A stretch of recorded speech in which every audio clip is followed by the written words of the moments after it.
আসসালামু আলাইকুম সুপ্রিয় দর্শক, সবাই কেমন আছেন? আশা করছি সবাই খুবই ভালো আছেন। হাওয়া কুকিং চ্যানেলে আপনাদের সবাইকে স্বাগতম। আজকে আপনাদের জন্য খুবই সিম্পল একটা রেসিপি নিয়ে হাজির হয়েছি। এটা আমরা কম বেশ সবাই জানি, কারণ রেসিপিটা খুবই ইজি, কিন্তু এটা আমি খুব বেশি পছন্দ করি, এই জন্য আপনাদের সাথে শেয়ার করছি।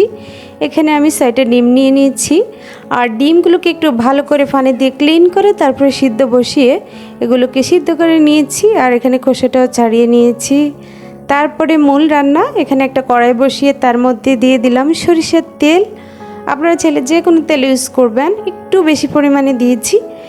এই তেলটা গরম হয়ে আসলে তার মধ্যে দিয়ে দিয়েছি লবণ এবং হাফ চা চামচ হলুদ গুঁড়া।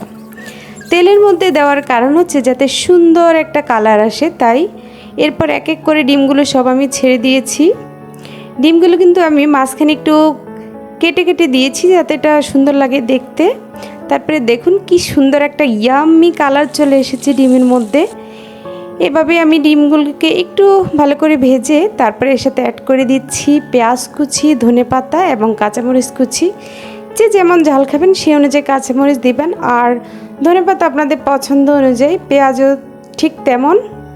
এবার এগুলোকে আমি ভালোভাবে ভেজে নিব কিছুক্ষণ। দেখুন তেলের মধ্যে নেড়ে ছেড়ে কষিয়ে এরপর আমি এর মধ্যে ঢাকনা দিয়ে দিব।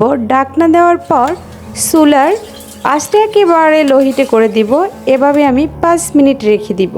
5 মিনিট পর ঢাকনা খুলে এর সাথে অ্যাড করে দিয়েছি হাফ চা চামচ থেকে অনেক কম জিরার গুঁড়া, ভাজা জিরা অবশ্যই। তারপর নামিয়ে নিব। তাহলে হয়ে যাবে আমার চমৎকার ডিম ভুনার একটা রেসিপি। এই ডিম ভুনাটাকে আমাদের গ্রামে অনেকে ডিমকে তেলানোও বলা হয়।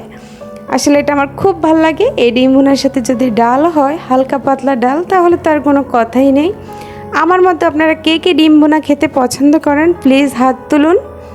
আজ এই পর্যন্তই, আল্লাহ হাফেজ।